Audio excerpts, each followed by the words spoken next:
Okay. Just let's get back to Rava. The Gemara asked the question, factually, if we learn from Tefillin that mitzvah sashes magrama, a woman's exempt, so why does the Torah have to write a pasuk regarding sukkah that a woman's exempt from sukkah? Sukkah is mitzvah sashes magrama. So Abai answered and Rava answers. So Rava answers because I have a shava of chamisha osir, it's chamisha osir like Pesach, and we find matzah, a woman is obligated to eat matzah, correct? So I would say that although a woman should be exempt from sukkah because this is my groma, because I have the shava equating sukkah to matzah, I'd say just as she's obligated as matzah, although it's this is my groma, I'd say sukkah. These are the exceptions.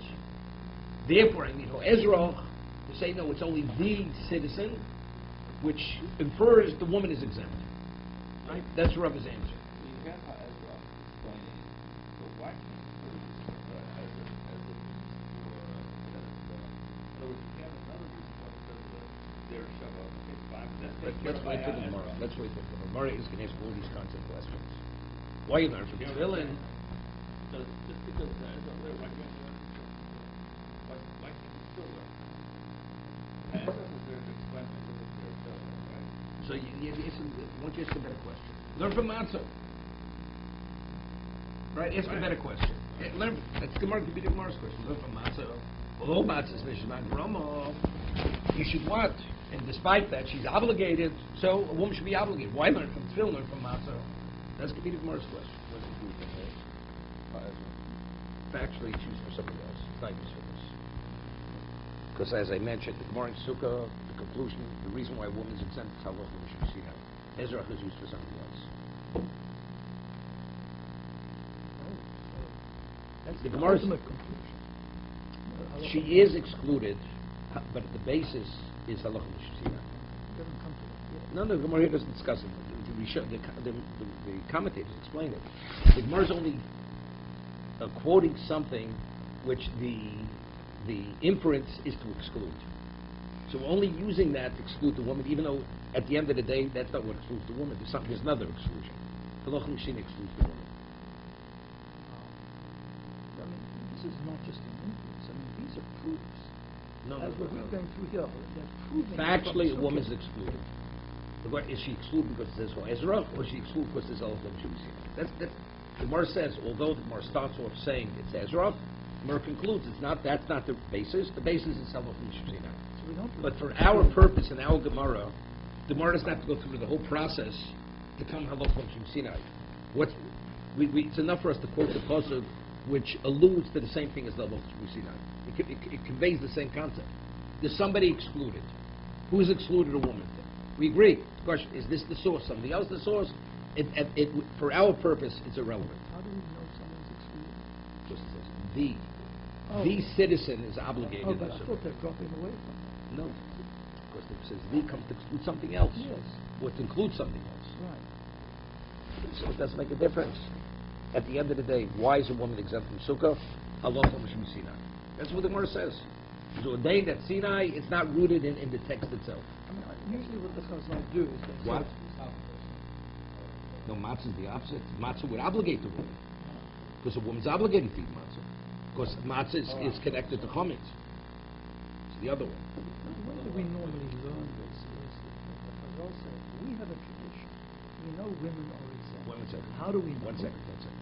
Very often Tosas is a rabbinic tam in multiple locations in Shas. Multiple occasions. With more quotes of pasuk. Let's say certain pasuk. And we learn from that. Cloud Tribal Cloud teaches us something. So Rabbeinu Tam says it says somewhere else, but that's not the pasuk. That's not the pasuk which actually it's derived from. So Rabbeinu Tam says, for the sake of not complicating the discussion, it cites something which communicates something similar, although that's not the pasuk. But for the sake of not complicating the discussion, because otherwise you're going to digress. You have to get involved in the details, which is much more complicated. Or we want to establish a fact. Factually, this is halacha. So anything which alludes to that halacha, we cite that, although that may not be the source. That's what Rabbeinu Tam says many times throughout Shas. It's similar here. We're quoting Ezra. Even though this is not the conclusion of the Gemara, it's not the Maskana, it doesn't make a difference. Factually, we have an exclusion for a woman from Mrs. Magrama. So the question is, but if she's exempt, in either case, what do I need an exclusion, whether it's Ezra, Elohim should be Sinai? It's the same question.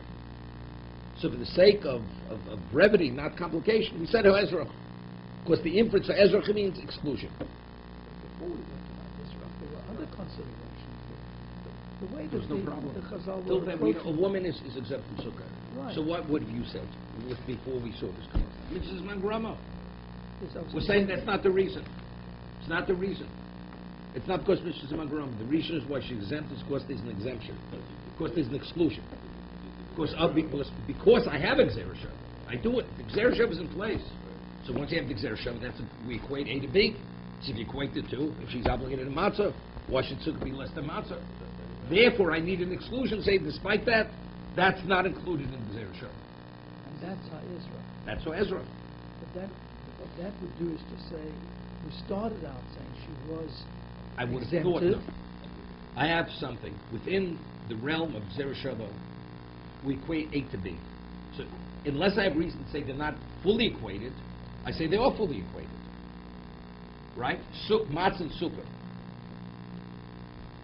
So what does Ezra tell me? No. We equate them to a degree, but they're not fully equated. In regard to eating, even if you're mitzvah in the Sukkah, you eat matzah at the Seder, whether you're mitzvah or not mitzvah. So a kazayis, the first night of Sukkah, she must eat, even if it's raining. You must eat a kazayis. That's part of the Gzera Shava. But if I wouldn't have the exclusion, I said, but the Gzera Shava also, we're equating Sukkah to matzah. A woman's obligated, despite the fact that Mrs. Magrama. Despite the fact Sukkah is Mrs. Magrama, she should be obligated. Ezra tells me that's not included within the Gzera Shava. Because Ezra is referring to a person, it's not a state of being. Right? Ezra is an individual. So which individual? We're excluding an individual. Since we're not excluding the man, so we're excluding the woman. But is that the final answer on Ha Ezra? No, Ezra, as I said, the conclusion is it's halachah l'shmisina. But but the question is, why do I need halachah l'shmisina to exclude the woman? She's excluded in either case because Mrs. Magrama. So evidently, if I need exclusion, what does it say? Under normal circumstances, she should be obligated. She would be obligated. That was the question. The answer is Gzera Shava. Because I have the Gzera Shava, that's why I need the exclusion. But it's a different, that's the license. The license. Now, Loth Machine was speaking about, we're talking about a different type, it's a different context of a Loth Machine. One is the method of interpretation, and the other is just, it's not rooted in the text, that a woman is exempt. Oh, a woman is exempt. That's the general principle. In regard to Sukkah. No, I'm saying in general. No. The mitzvah to say Shed Manglam should be exempt. Then you have specific That's cases. all Torah Shebal Pez that. And then you have specific cases that... All Torah Shebal Pez Haloch Mishmisina. How do we know the oral interpretation of Torah? Haloch Mishmisina, because Hashem said to Moshe at Sinai, this is what I meant. So as I said, now we have to... I have exceptions. Now we have to interpret the psukim based on the Torah Shebal Pez. So if the Haloch Mishmisina says, Mitzvahs Magrama, woman's exempt, which I learned from Tefillin. So what do I need exclusion for Sukkah? The answer is, because I have Gzera Shava, then I'm equating Sukkah to Matzah. That would have been the exception. That's why it would have been the exception. But As Matzah is the exception. But do we learn from Tefillin? Is that the answer? At the end of it, we're learning from Tefillin. We're learning from Tefillin. That's the reason why a woman is exempt from Mitzvahs Magrama. So why do we then say that it's a halacha l'mishra? No. Sukkah. The reason why a woman is exempt from Sukkah. Sukkah. Oh, so that's an exemption. That's the exemption. But the exemption, the blanket exemption for... Because Mrs. fine. Magrama.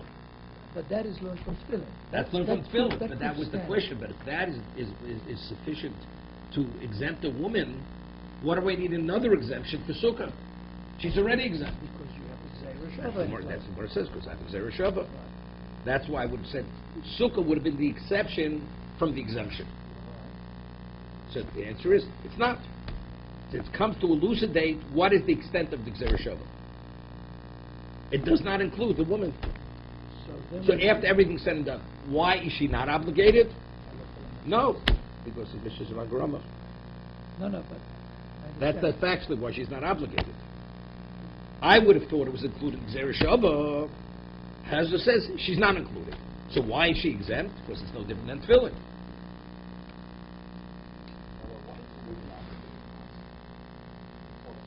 Because Zohar juxtaposes it to the comments. Right? Rashi Namanal brings the Chazal. Because of the Yisr. And regarding Lav, we don't differentiate between the man and the woman. Regarding Lav. Yeah, the juxtaposition. It's the limud. It says, Lo sochel of chomed, shivas yom tochel of matzos. Kol she yeshno bal tochel chomed, yeshno b'kum echol matzos. That's the limud.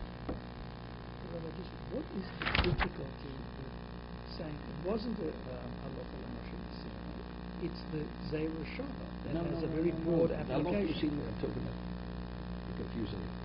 The Gemara says, why is a woman exempt from sukkah? Because it says, for as a the. Right. The comes to exclude the woman. We're falling off of that now. No, we're not falling. Well, no, only, our Gemara doesn't discuss it. Our Gemara doesn't discuss this. Factually, there is an exemption. Is Ezra the exemption or Salachum Mishina? Unrelated to Chamishos. Right? Unrelated to that. The Har Ezra, everyone agrees, is a valid Zera Shava. No, Hezrok's not the Gzera Shava. Chamishos. Nobody disagrees to that Gzera Har Shava. Ezra seems to Exclude. the women from the Gzera Shava.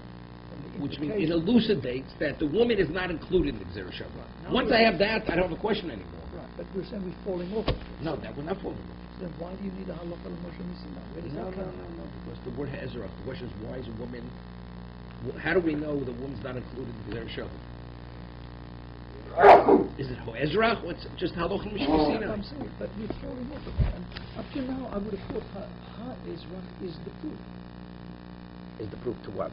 that she's exempted from Does the it make- time-bound mitzvah. If does it really make a difference? So Ezra or God said she was exempt. Yes, it does. Why does it make a difference? Because Same thing. we always prefer to look for the text. So the Gemara over there shows that it's not the text because the word is used for something else, but it's halachah m'shubisina.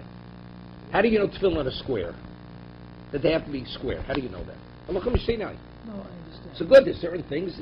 If everything's said and done, this text is not sufficient to understand what it is. So what is Har Ezra ultimately being used for? The Gemara over there says what it's used for in Sukkah. Something else. Something else. Yeah. No, over there. Because again, because it's the most obvious. It's the most obvious reason to exclude. Because the inference of Ezra is an exclusion.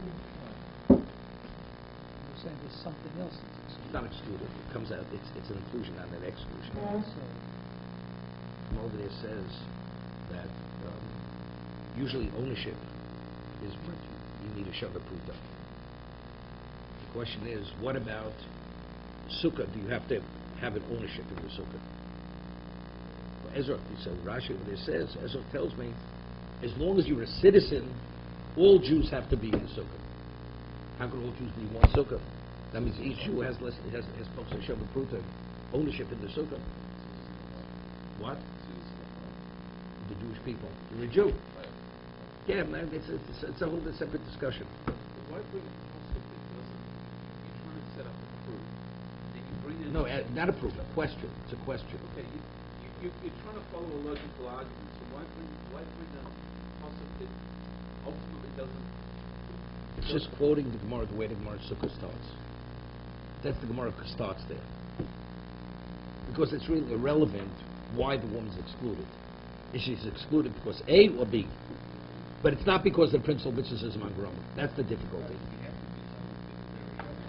No, so that's Gemara's answer. I have something. I have other things I learned from the Zera Shava. But exactly, that's the answer. That is the answer of the Gemara.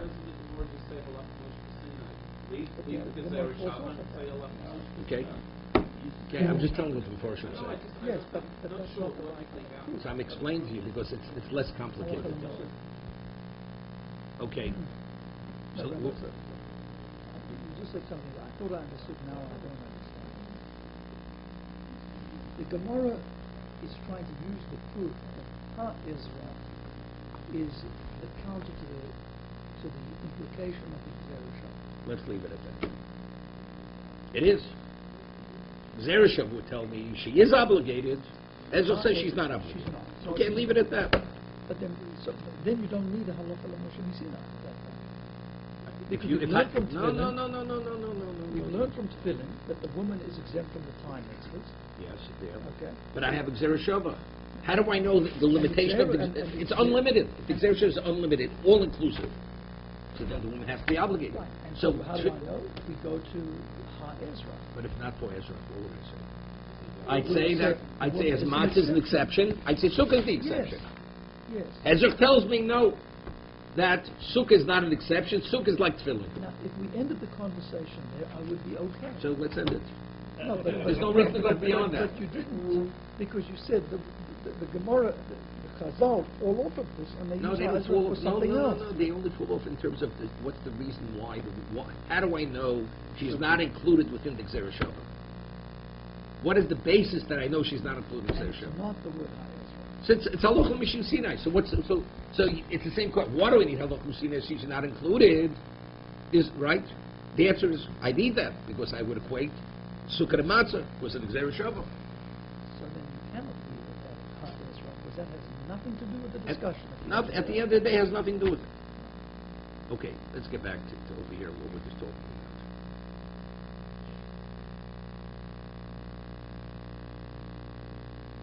So Tosa asked an interesting question.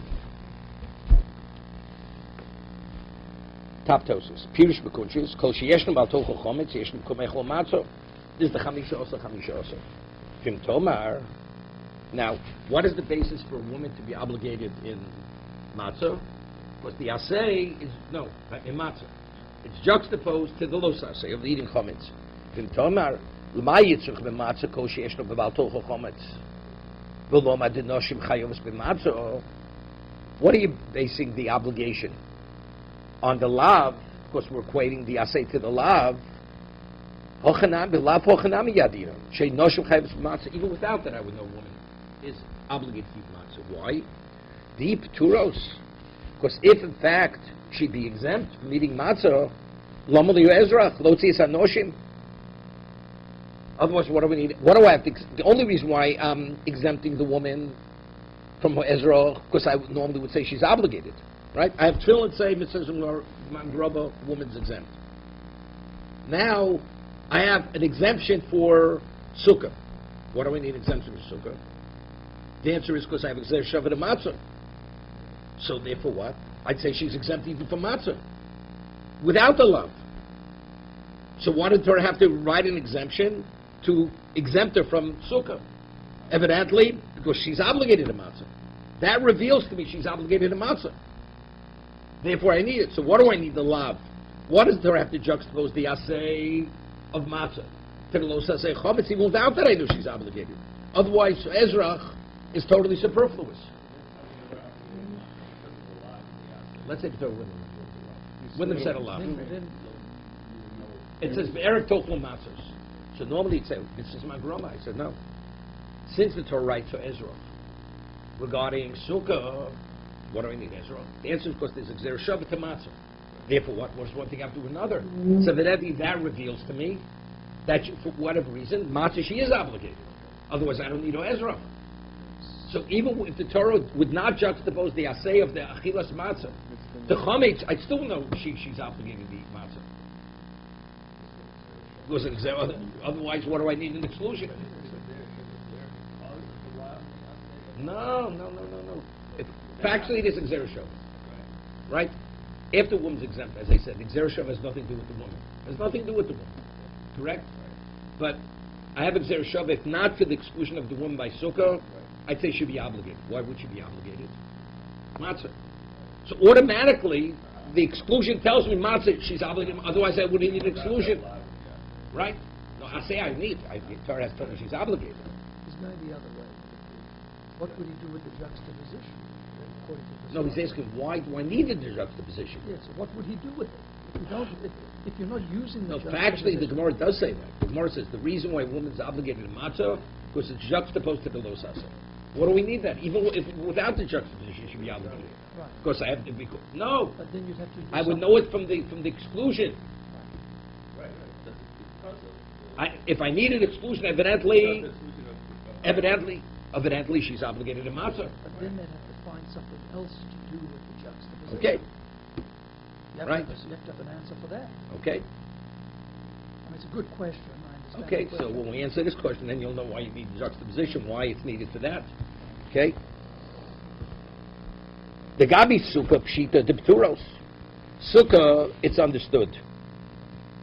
She says, the Pturos, because if a woman be exempt from matzah, lomali ezroch, lotzis anoshim, what do I need ezroch to exclude a woman?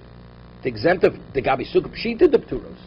I understand why. The mitzvah says, mangromig, el shmaminos, evidently if I do need the exclusion, it clearly confirms the noshim chayovas b'matzah.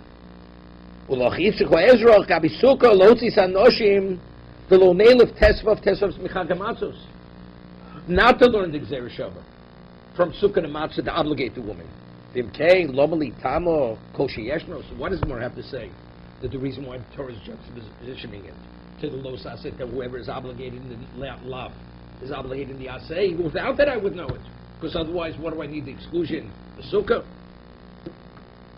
Yeshlomar. Val korchach itzrich letam koshi yeshno. He says, factually you do need it. Why? The lo chazina mine de nosh chayavus b'matzo hava amino ha'ezrach os l'rubuyim noshim l'butika l'witzrich. He'd say just the opposite. The mitzvah shazman gromo who the word ha'ezrach could either be an exclusion or could be an inclusion. If I know factually the woman is obligated in matzah and I have tesvav, ha'ezrach means the. So what is the Gzera Shavah saying? That a woman is obligated in Sukkah. So Ezra means the citizen. The means one, and not what you think. So that would be an exclusion. But now that I say that there's no, I'd say she's exempt because I'm learning from Tefillin that a time-determined mitzvah, she's not obligated. So what's Ezra telling me? That even the citizen means even the woman who you would have thought would normally be exempt, here she's obligated. The word Ezrach could be even, it depends on the context that the word or Ezrach is applied to. If she's excluded, then it's an inclusion. And if she's included, Ezrach tells me she's excluded. Then you go back and learn from Matzah about Sukkah? So therefore I need the lav, I need the juxtaposition, tell me she's obligated. Yeah. So what does the Gzera Shavah tell me? That she's obligated. So the Gzera Shavah tells me she's obligated in Sukkah. So if I already know, so Ezra can't be an inclusion, therefore it has to be an exclusion. But now that we establish that she's obligated to matzah because she is from Baltocho Chometz in Cain, Al Kolcho Ezra Lemuti Yosef. You know how to use it. So now, in what context is Ezra written? To tell me the woman's obligated. I know she's up. That's Gzera Shavah, Chamisha Oser. Since despite that, that is not included within the Gzera Shavah. Al Kochach, Ezra Lebutios, L'Rabos, Lo Itzchak, Gzera Shavah, Tesvav, to include her, I know it's not necessary, because that I have Gzera Shavah, Chamisha Oser. Okay? Let's go further. Now we're going to start asking questions. So we've already established, Mitzvah Zeshman Grama, a woman is exempt. A Mitzvah Esei, which is not time determined, she's obligated. Now we have exceptions. As we said, Matzah is an exception. Hakel is an exception. Right? We have exceptions. So now the Gemara is going to start asking questions. Why do I prefer to learn from Tefillin, which is juxtaposed to Talmud Torah? Why did I learn from Hakel? Okay? Or the Gemara is going to ask another question. There's an obligation that on Yom Tov you have to bring a korban to the base of Mikdash, every one of the regalim. Right? It's called korban riyah, olas riyah, burnt offering for the Yom Tov. And there's a woman is exempt. Why is she exempt? Because it says zchurcha. Only the males, not the females. A woman does not have to bring the korban riyah. The olas riyah. What does that have to write? Zchurcha. So Mrs. Man Grama. Right? That's what we're going to deal with in a moment. So we're asked, Hare Riyah, the mitzvah says Man Grama. right? Riyah means your obligation, liros lefnei Hashem, to come before God. V'taimer chosar rachmanos churcha loti anoshim. So why is the woman exempt from bringing the korban riyah, the olas riyah? Because it says the males. Holafochi, but if not for the exclusion, noshim chayovos. Why would I have a thought? But if I have a principle that anything which has the profile of time determined, she's exempt. So I already know she's exempt. So what if I have to write zechur the males to tell me that she's exempt? So I would have thought neilach riyah mehakel. I have another example. I have riyah by regarding korban riyah. It says leoros lifnei Hashem, lifnei od Hashem. It says riyah by hakel. By hakel, it's explicit. It says anoshim b'tav. Women have an obligation in hakel. So Rashi says, what's exer shavo?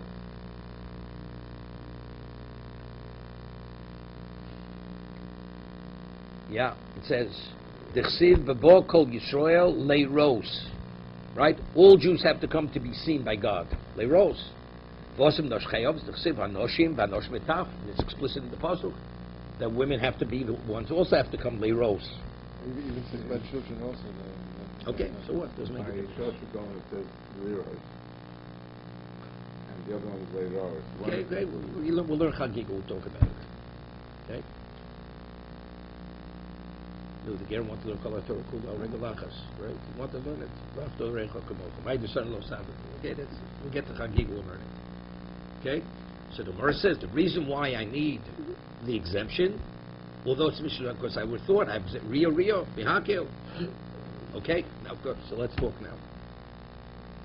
So now, what is the basis for mitzvahs and magroma that a time determined mitzvah, oriented mitzvah, she's exempt? Tefillin, that's the model.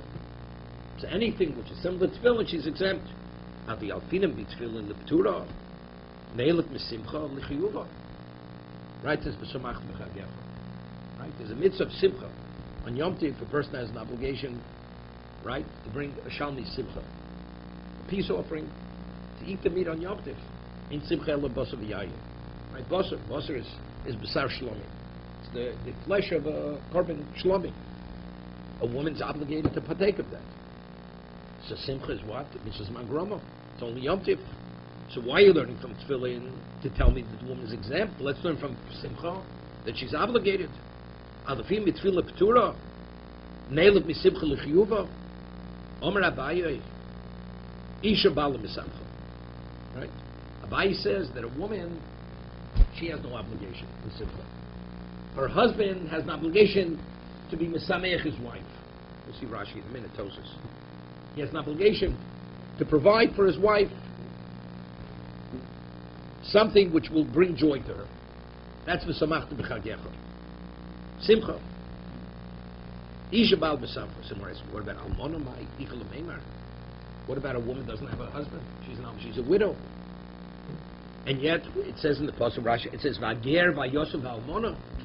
Right? The ger, the yosem, and even the widow. Even the woman is obligated in simcha. Right? So almona mai kumim. So you can't tell me it's not her obligation. She's an almona. She's independent. So where it says b'shruyei etzlo, which means she has no obligation, but this woman who's not able to provide for herself, the one who can provide, the man, he has to provide on her behalf. He has to provide food. I mean, Rabbeinu Tam Lawrence means he has to provide the meat of the shlomim for her to eat. So it's not her obligation. It's like the married woman, although she doesn't have a husband, but her neighbor or the other Jew can provide, he has the obligation to provide for her a setting of simcha. It's limited to food or... Now, Tosa speaks verses of Psochim. What's simcha for a man? Wine. What's simcha for a woman? You buy her new clothing. The colored garments. That's her simcha. Big tzivoni. Okay? Just make sure, when we go to Hakel, and the verses explicitly make that obligation on the males. And the women. How do we know what? It says explicit. V'anoshim v'hanoshim v'atav. Men, women, and children are obligated to gather on the Temple Mount, right? Oh, so when does it say males. The males should have to bring the No, males. that's the carbon real. That's to bring the burnt offering on Yom Tov. Oh, so that's the real rule. There it's only the males, and Hakel it's everybody. Hakel is everyone. Everybody. So I would have thought, if not for the exclusion, I would have connected Riyah to Hakel. And by Hakel it says explicitly the women. So although Hakel is Mrs. Mangrama, so we say nevertheless she's obligated. So I say Riyah, although it's Mrs. Mangrama, to bring the carbon, the Olas Riyah, I'd say she should be obligated. Therefore her has to write Zechurcha to exclude the woman. To tell me that it's not, that the Gzera Shava, it's not included with the Gzera Shava.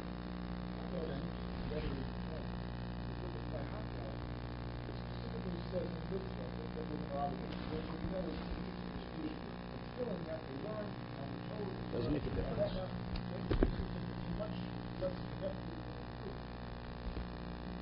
How do I know that hekesh, or we call it smichus?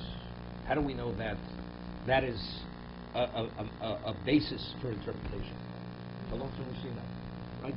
Yud Gimel Midish HaTorah D'Cheshver. That is the equivalent of being explicit. Zerushav is explicit.